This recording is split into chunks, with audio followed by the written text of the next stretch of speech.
नमस्कारं सर्वेषां छात्राणां स्वागतमस्ति। अद्य वयं गद्यकाव्यानां विषये पठिष्यामः। आज हम गद्य काव्य के महत्वपूर्ण प्रश्नों के विषय में चर्चा कर रहे हैं, जो परीक्षा की दृष्टि से अत्यंत महत्वपूर्ण है। संस्कृत भाषा में गद्य काव्य की रचनाएं कम होने का कारण बताइए। संस्कृत भाषायां गद्य काव्यानाम् अल्पमात्रा वर्तते, केन कारणेन एतादृशः अस्ति। ठीक है, दूसरा प्रश्न है, छठी शताब्दी ईस्वी के कुछ महत्वपूर्ण गद्य काव्यों के नाम लिखिए।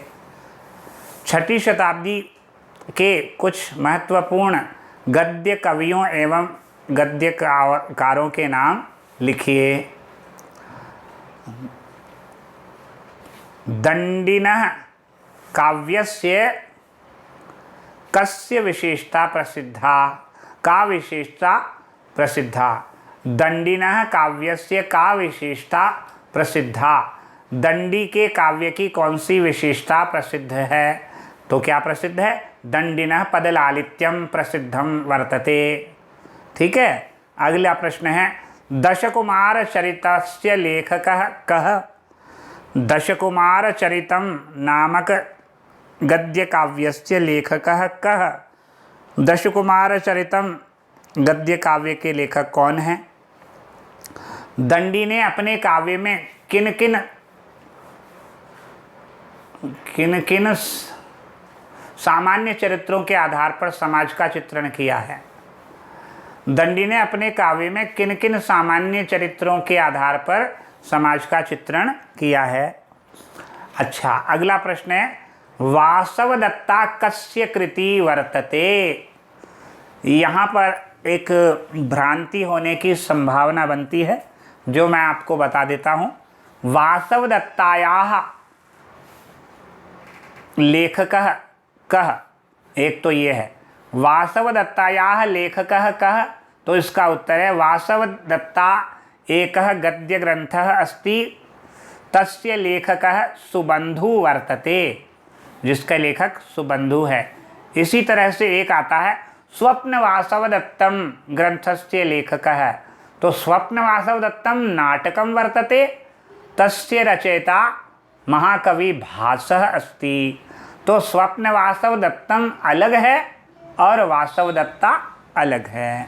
अगला प्रश्न है, वासवदत्तायाः कथानकं 50 शब्दैः लिखन्तु। वासवदत्ता का कथानक 50 शब्दों में लिखिए।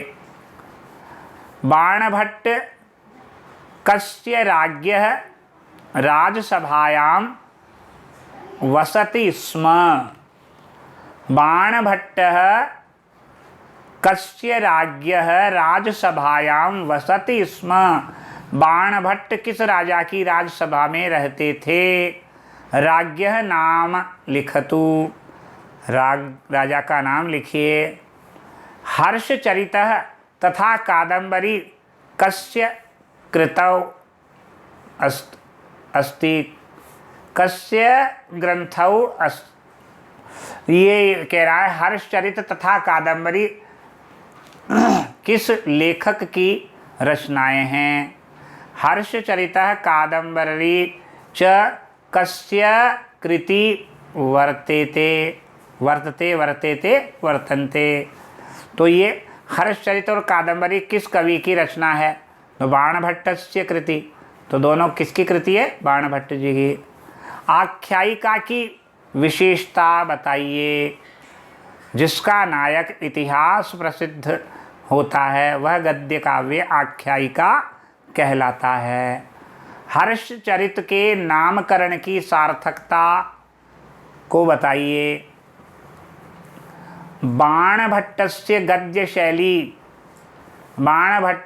गद्यशैल्याः का विशेषता वर्तते? बाणभट्टस्य गद्यशैल्याः का विशेषता वर्तते? बाणभट्ट की गद्य शैली की क्या विशेषता है? कादम्बर्याः नायकः कः अस्ति? कादम्बरी का नायक कौन है? कादम्बरी कथा का कथानक 50 शब्दों में लिखिए।